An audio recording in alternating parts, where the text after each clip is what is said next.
ngi noonu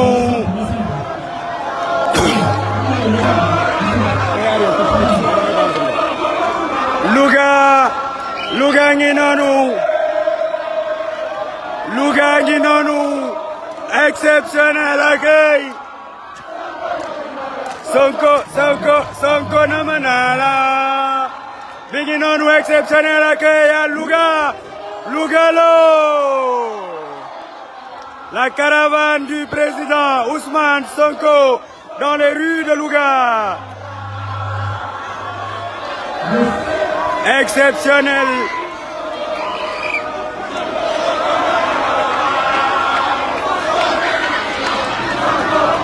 Louga ngi noonu xale yi Louga ngi noonu xale yi Nit Doff ngi noonu xale yi Abdoulahat ngi noonu exceptionnel. Abbas Boubou Ndiaye Louga ngi noonu la jeunesse mobilisée sous ce chaud soleil pour accueillir le président Ousmane Sonko à plus de 35 degrés. Engagement et détermination exceptionnel jeunesse bu Louga.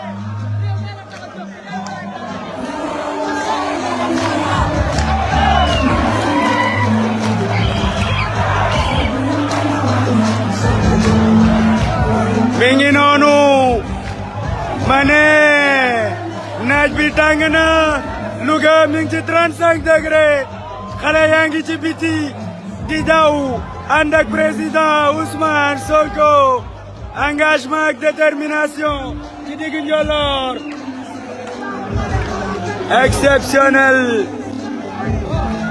exceptionnel accueil Louga ngi noonu Louga bu Abdoulaye Ndiaye Louga bu Mortala Gueye alias Nit Doff Louga bu Abbas Boubou Ndiaye Louga la résistante Louga ngi noonu président ngi noonu Louga capitalu Njambur a ngi noonu xale Njambur a ngi noonu ànd ak président Ousmane Sonko.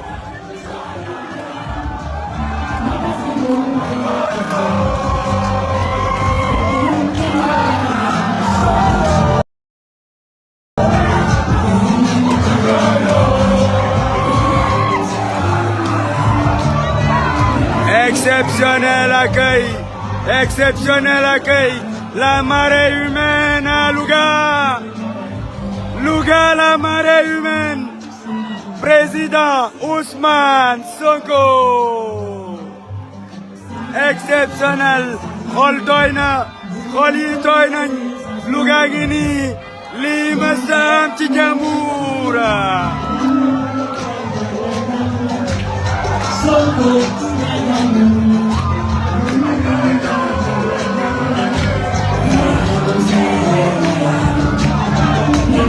Exceptionnel Louga, exceptionnel Louga, exceptionnel Louga, la marée humaine à Louga, exceptionnel.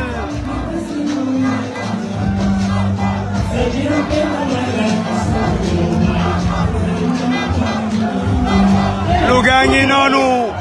président ngi noonu, président ngi noonu, président ngi noonu. Le guide de la révolution patriotique, le président Ousmane Sonko. Exceptionnel Louga.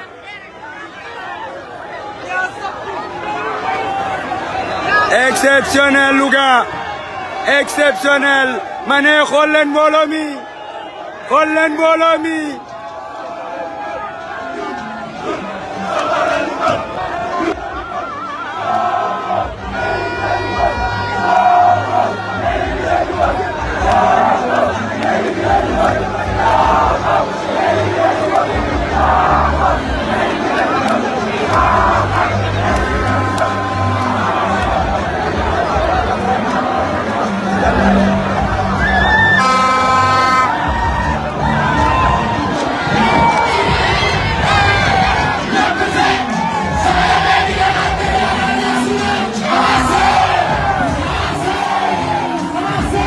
Exceptionnel.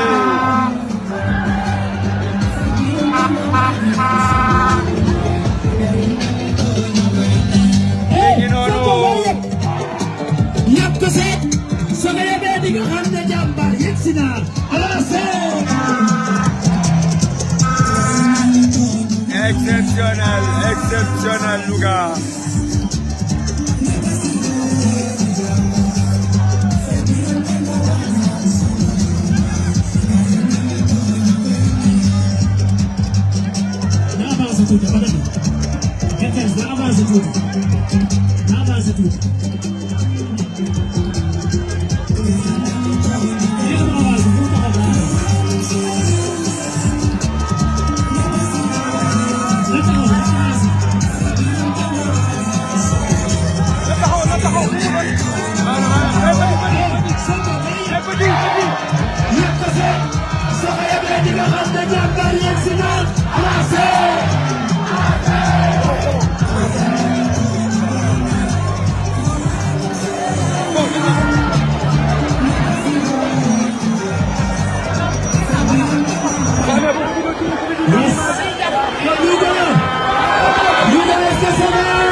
Abdoulaye Ndiaye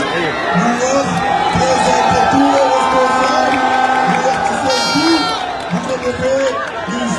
jox le président Ousmane parce que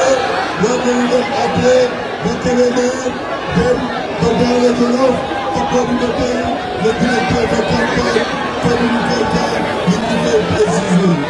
Abdoulaye vous avez la parole.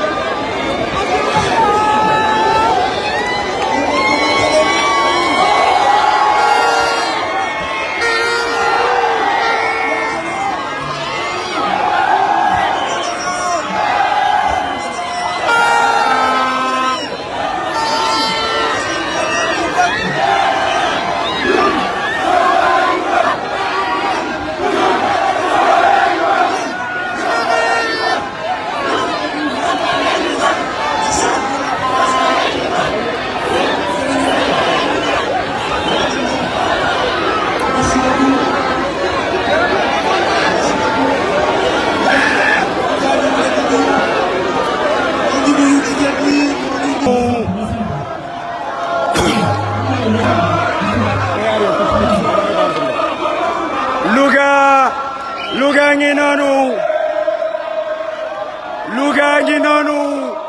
exceptionnel accueil Sonko nama naa la mi ngi noonu exceptionnel accueil à Louga lo la caravane du président Ousmane Sonko dans les rues de Louga exceptionnel.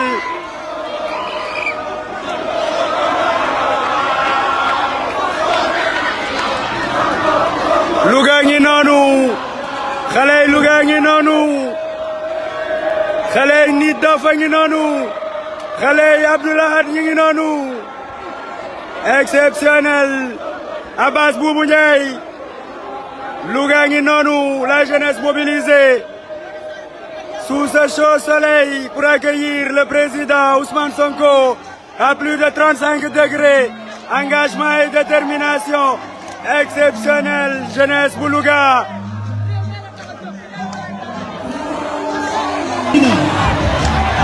nee na fii nga xam ne mooy département Louga nga xam ne commune yi ko sanki fii nga xam ne mooy département Louga nga xam ne commune yi fi nekk ay communes yu mag lañu. ma man cee tudd fi nga xam ne fii la candidat bi nekk Marème Faye mi Kër Momar Sarr le premier ministre Ousmane Sonko suñu président de parti moo ngi wax ni la amoon dootu amaat nee na la phase 1 de l'autoroute de l'eau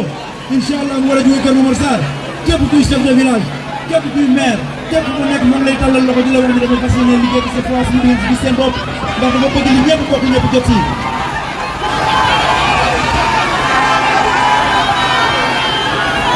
gisandoo ñu ngi fi à Louga. alors Déthié nga baal ma président Déthié nga baal ma mais comme sama beneen candidat bi ñëwul damay jox sama suppléant Abbas Boubou Ndiaye mu wax ci 2 mots juste 2 mots. asalaamaaleykum waa Louga asalaamaaleykum la jeunesse. Est-ce que pare ngeen est-ce que gis ngeen seen président est-ce que gis ngeen président Ousmane Sonko di leen wax ni président Ousmane Sonko kontaan na si yéen kontaan na si jeunesse lougatoire et di ko wax ni ñun dañ koy delloo njukkal di ko wax ni le 17 novembre lu musul am Louga dana fi am mooy dañuy gagné waat di wax ni sunu candidat Abdoulaye il a fait tout ce qu'il avait à faire pour mener une très bonne campagne ñun ñii ñëpp ñu ngi ko si remercier di wax ni ñu ngi remercier sunu président Bassirou Diomaye Faye mais ñu ngi remercier ki nga xam ni si moom ba kenn ragal bi ñëpp ragalee moom moo ñëw ba fi kenn ñemewul moom moo ñëw indi un discours ba fi kenn nekkul ñun moo ñëw indi engagement ba ñun ñëpp nous étions des patriotes mais moom moo ko réveillé muy le président Ousmane Sonko. donc président Ousmane ñun jeunesse bi amul sa fay ñu ngi leen di leen dikkal di la wax ñun ak yow ba fa nga jëm et Louga a battu le record des caravanes. Nous voulions avoir un meeting mais à défaut d'un meeting nous avons battu le record des caravanes. Bravo à vous deux. Merci beaucoup Abbas Boubou. Alors alors record bi ñu def tey ñu ko waral nag mooy la mobilisation des responsables ñoo ngi remercier ki nga xam ni mooy responsable département bi muy le coordinateur Aliou Fall. Mortalo damay bouleverser un peu parce que Mortalo Déthié fii mooy bu Mortalo Gueye nit boobu c'est lui qui génère dama koy bàyyi mu wax 2 minutes waxal ndaw ñi.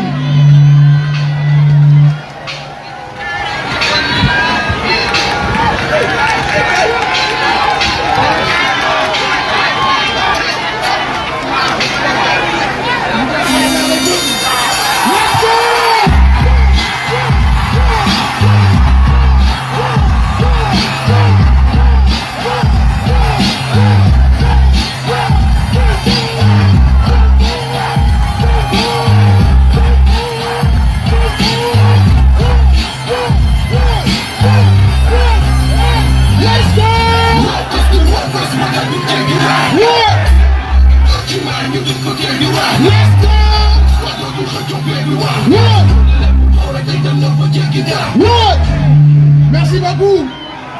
Louga ñu leen def. maa ngi leen nuyu bu baax di leen ziar. as joobe si la.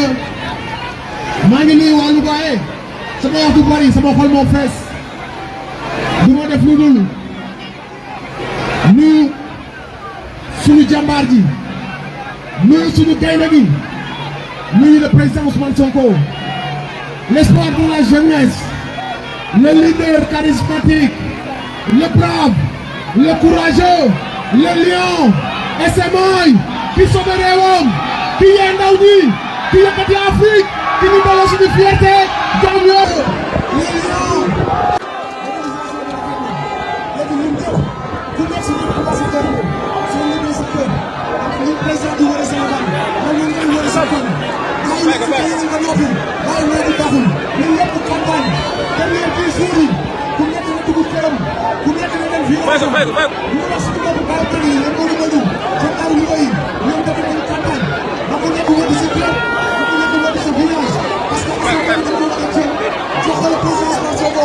ñu indi si ak sa député ñu jàllale le programme Sénégal 2050 Sénégal avancé jeunesse yi am liggéey est-ce que pare ngeen pour loolu di ko jaajëfal ci sacrifice bi def yëpp di ko jaajëfal ci taxawaay bi nga am di ko jaajëfal ci sacrifice bi def pour son pays tout ce que la Gambie pour nous tout ce que la Gambie pour cette jeunesse comme ni nga waxee moom amul lu sori ñu ngi aussi naa tolloon ci barab ak ñu ngi soxla ak union dañoo soxla am repère parce que ay jeunesse comme ni nga waxee moom amul lu sori ñu ngi aussi naa tolloon ci barab ak ñu suñu soxla ak union dañoo soxla am repère parce que politique yi fi nekk dañoo yàqal réew mi comme loolu valeur amatul comme loolu dignité amatul mais depuis que le président Ousmane Sonko est apparu yeewaat na ci dignité raxasaat na politique ba mu set wecc ba tey jii ku sañoon boo amee doom mu def politique loolu président Ousmane Sonko moo ko def ak ñu ci àndal muy le président Déthié Fall ak toute la coalition cette génération de patriotes ñu ngi leen di jaajëfal baax di leen dalal fii Louga ñun nag waa Louga lañu rek lañu ñaan le président Ousmane Sonko président barki démb bi nga demee président bi nga demee Richard Toll wala Podor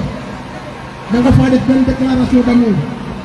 waaye ñu def lu ko déclaration d'amour boobu rek la ñu bëgg li ñu bëgg président nga def une déclaration d'amour comme bi nga defaral waa Richard Toll ñun waa Louga nga wax ko Louga man président Ousmane Sonko je vous aime loolu rek boo ñu ko waxee ñun gañ nañ loolu da nga ñu ne président Ousmane Sonko jërëjëf. jërëjëf kon président Ousmane Sonko yegsi na fii ci Louga ci délégation bi président Boubacar Camara mi ngi ci président Mandoumbe Bousso mi ngi ci Ndane Faye di représenter la grande dame Maimouna Dièye mi ngi ci également responsable JPS Mbappé mi ngi également ci délégation bi kon Louga kan ngeen doon xaar kan ngeen doon xaar kan ngeen doon xaar est-ce que vous êtes prêts pour une grande majorité Est-ce que vous êtes prêts pour une grande majorité? Jërëjëf kon ñu jox kàddu gi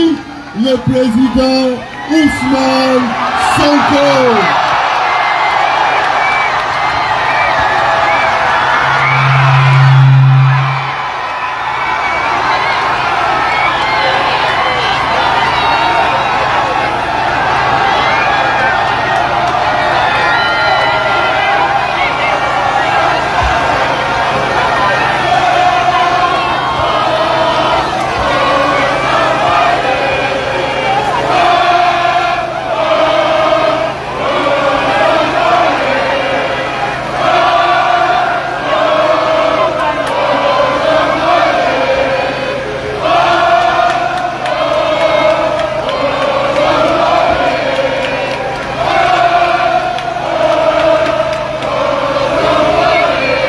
Merci beaucoup.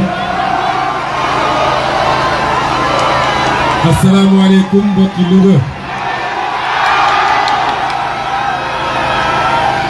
Dafa mel ni Louga xewoon nawoon ndax depuis élection présidentielle 2019 ba tey jii muy juróomi élection yu ñu tegle saa suñu ñëwee Louga teranga gu di mel lañ fiy fekk kon Mor Talla nit waa Louga bu ma leen ko waxee ak bu ma leen ko waxul it xam ngeen Louga fu mu féete ci man c'est-à-dire cofeel ak affection bi ma am ci dëkk bu tedd bii dëkku jàmbaar dëkku liggéey bi nga xam ne mooy Louga maa ngi nuyu kilifa diine dëkk bi yëpp ndax ku wax Louga nag wax diine maa ngi leen di ziar ñoom ñëpp di dellu di rafetlu waat seen taxawaay ci jamono yi nga xam ne mbir mi métti woon na ci di ñu ñaanal ak di ñu encouragé mbokki Louga tey lañu dugg ci li ñu wooyee pôle Njàmbur Bawol mu dajale ñaari région di région Louga ak région Diourbel muy à l'image de tous les autres pôles muy pôle bu am solo xam ngeen pôle bu nekk rek dafa am benn meeting bu mag buñ fay def ci pôle bi bu soobee yàlla gannaaw ëllëg ci dimanche dañuy def meeting ba ci Mbàkke te xam naa ni lu bëri ci yéen di ngeen ko teewe si incha allah waaye jaar gi ñu jaar Louga gannaaw bi ma confirmé ni le défi des caravanes sans être catégorique dédié waaye dafa mel ni Louga tebbi na défi caravane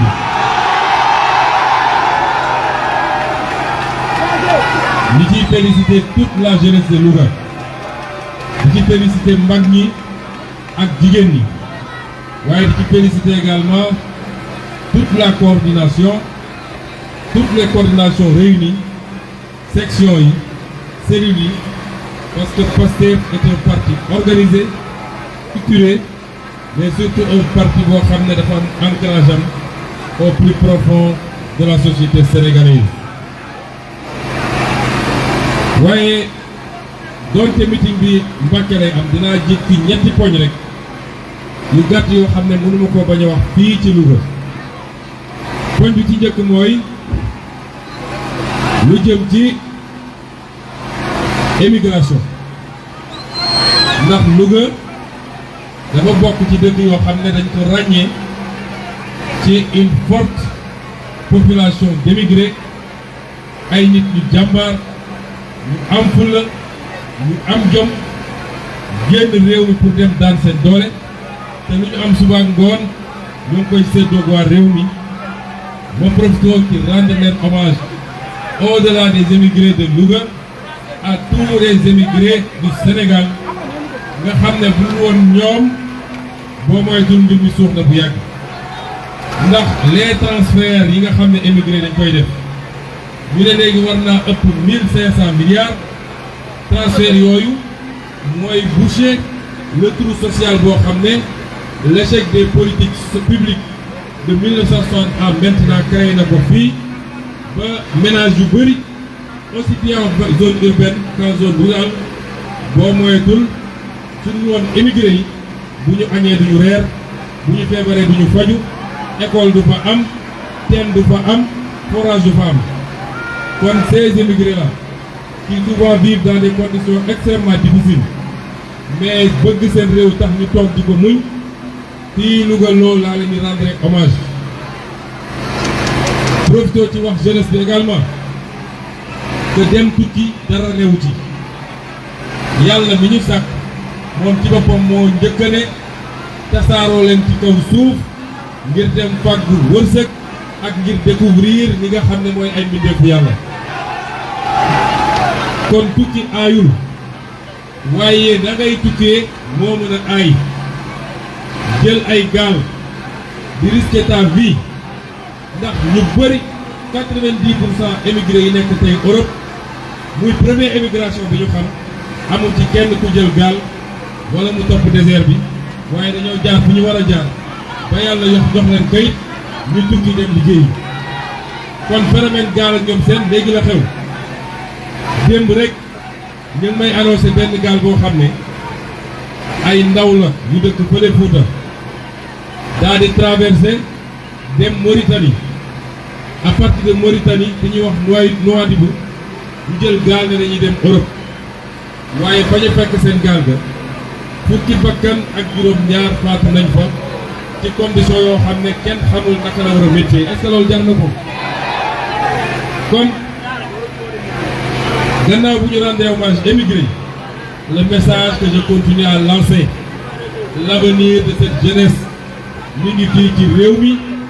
te su ngeen teeyee tuuti te muñ ndax ku am ñaar fukki at wala fukki at ak juróom-ñaar wala ñaar fukki at ak juróom yow tollagoo fooy amee bay ñàkk réew mi dinañ ko defar ba mu ne cocc te on va le faire inchallah avec cette brave jeunesse sénégalaise mais ba léegi immigré yooyu dama leen bëgg a lancer comme message mooy projet bi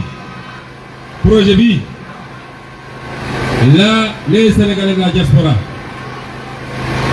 caaya lañ ci dañ cee mat sëkk ñëpp xam nañ seen taxawaay ci projet bi moo tax c'est pas le moment de céder au découragement wala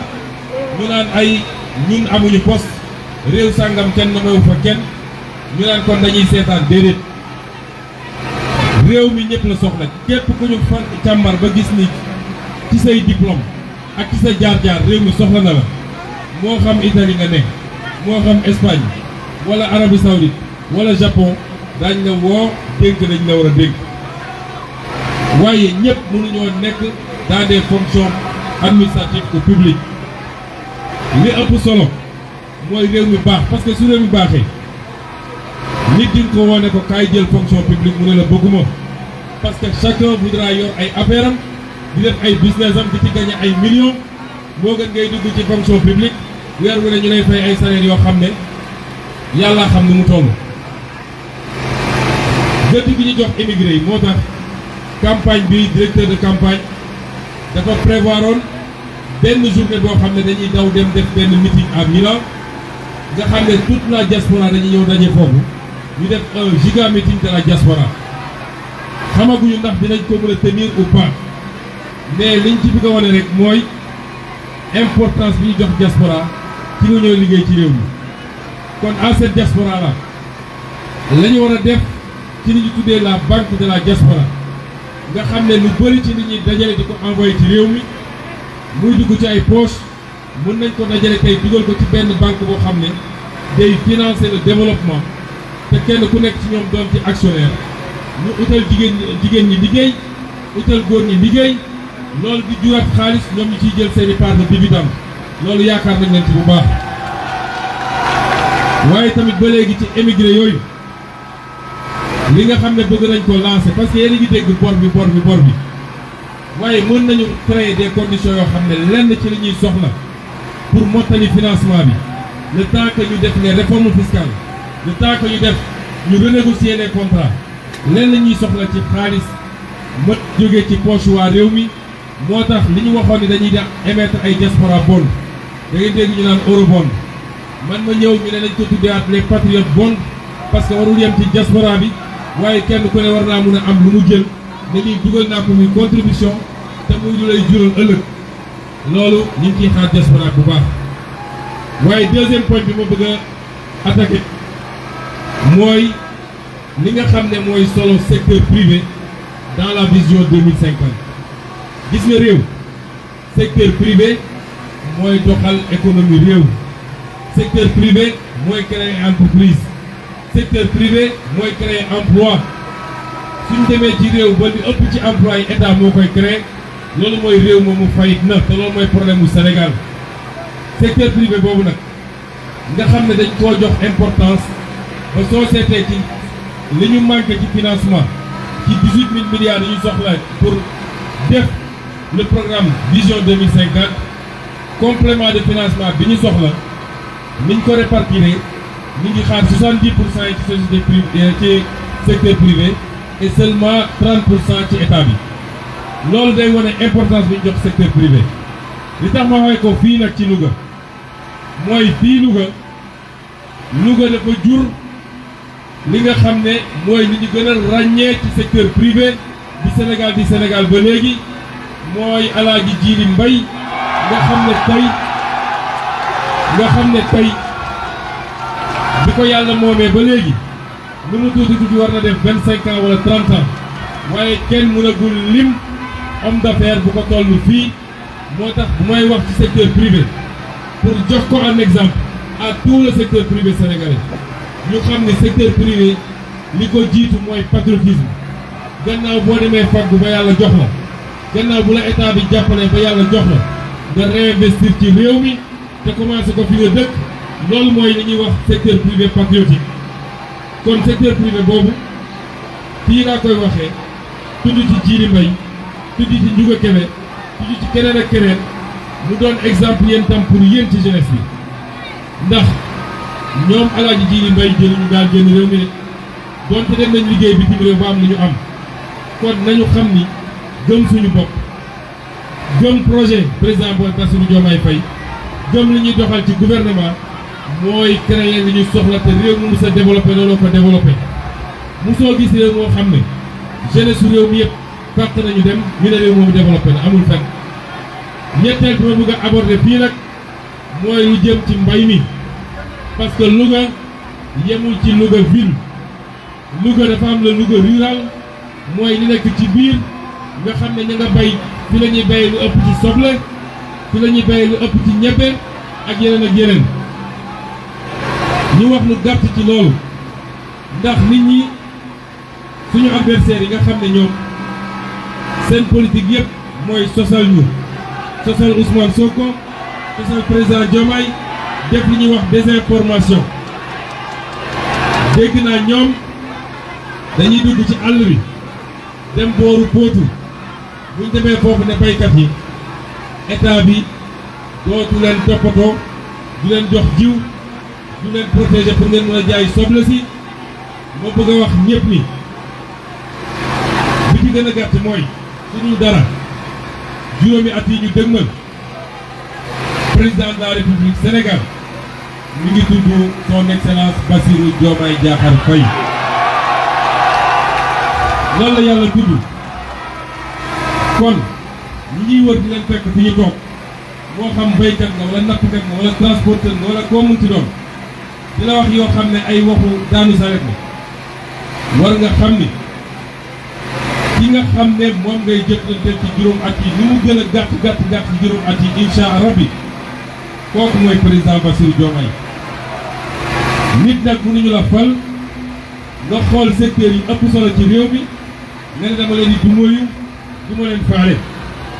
waaye ñun programme biñ ci am gëm naa ne kenn mësu ko am li jëm ci jiw bi semaine passée rek dañu génne 10 milliards ñi nga xam ne ñooy opérateurs yi joxe jiw beeg yooyu ñu fay leen ko mais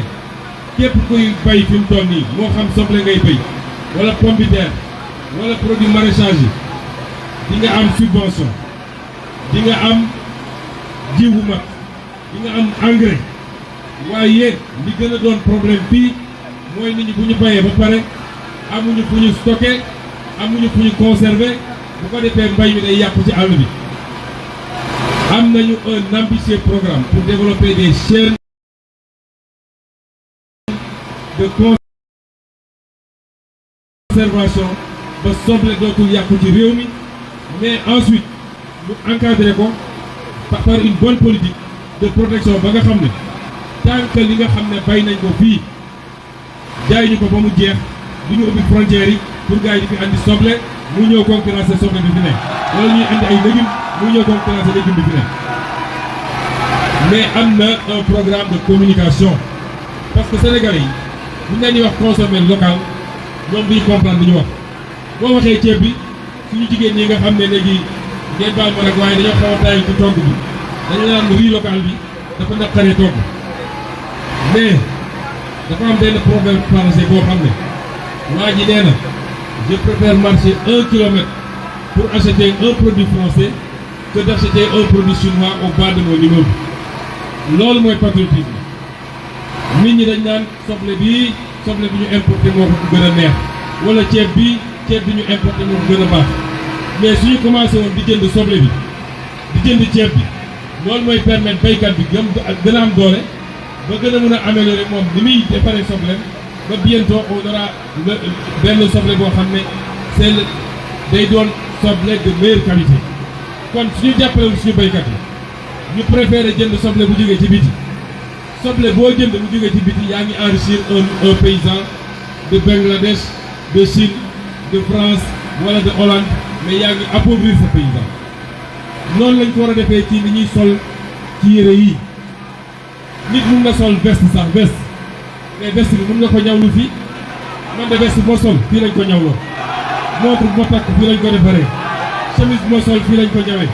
mais noonu ngay jàppalee suñu producteurs yi ñu ngi ci semaine de l'artisanat wala le mois de l'artisanat nañu jàppale suñu producteurs yi loolu buñ ko doon def léegi ñu may suñu producteurs yi doole ñoom ñu gën a am capital gën a jënd ay machines yu baax gën a defaraat seen bopp c'est comme ça qu'on construit une économie bu may daanelee nag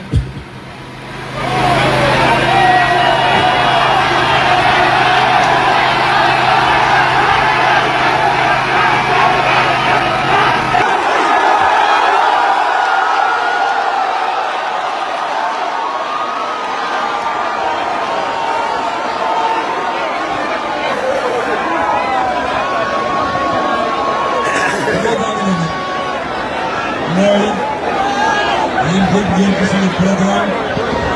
di wax leen loo xam ne lu am solo la ndax réew ndox moo ko yor ndox est-ce que xam ngeen loolu ndox mooy tax na bay ndox ci ngay naanee ci ngay sàngoo ci ngay fóotee ci ngay toggee ndox mi tam moom la jur gi soxla moom la boo jëlee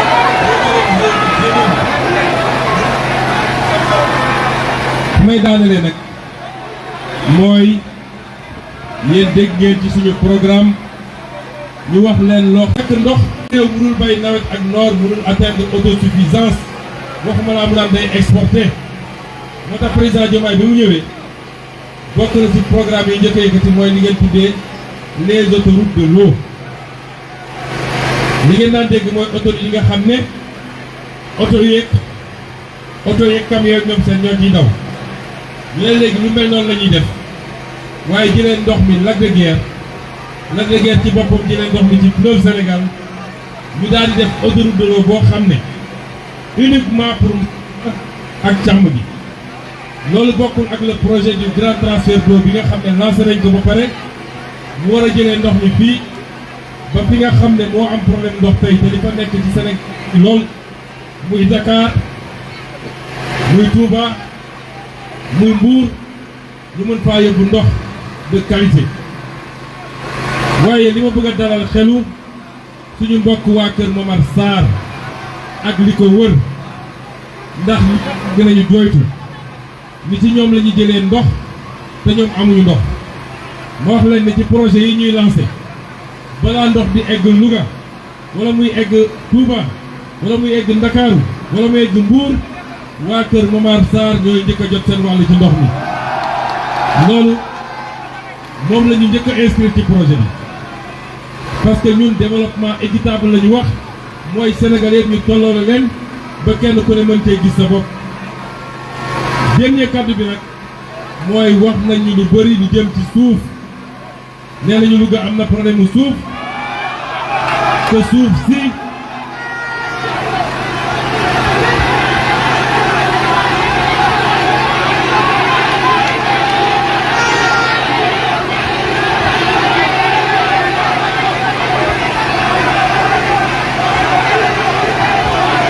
ñu ngi may wax problème mu suuf ay 70 hectares fii ay nangam hectares fële lenn moom naa ci dalal seen xel fi mu ne nii Dakar la ñu commencé woon càmbar nañu Dakar ba gis li fa xew ci li ñuy wax prévarication foncière continué nañ ko ba actuellement dugg nañ ci Diamniadio ak les pôles urbains am na leen loo xam ne waa jële nekk Ndar commencé woon na ko waaye arrêté nañ ko fépp ci Sénégal foo xam ne nit def na fa njuuj njaaj ci suuf su dee lu mu guuxoon dina ko gokki loolu moom maa leen jox assurance boobu ñu ngi leen di gërëm di leen sant asalaamaaleykum wa rahmatullah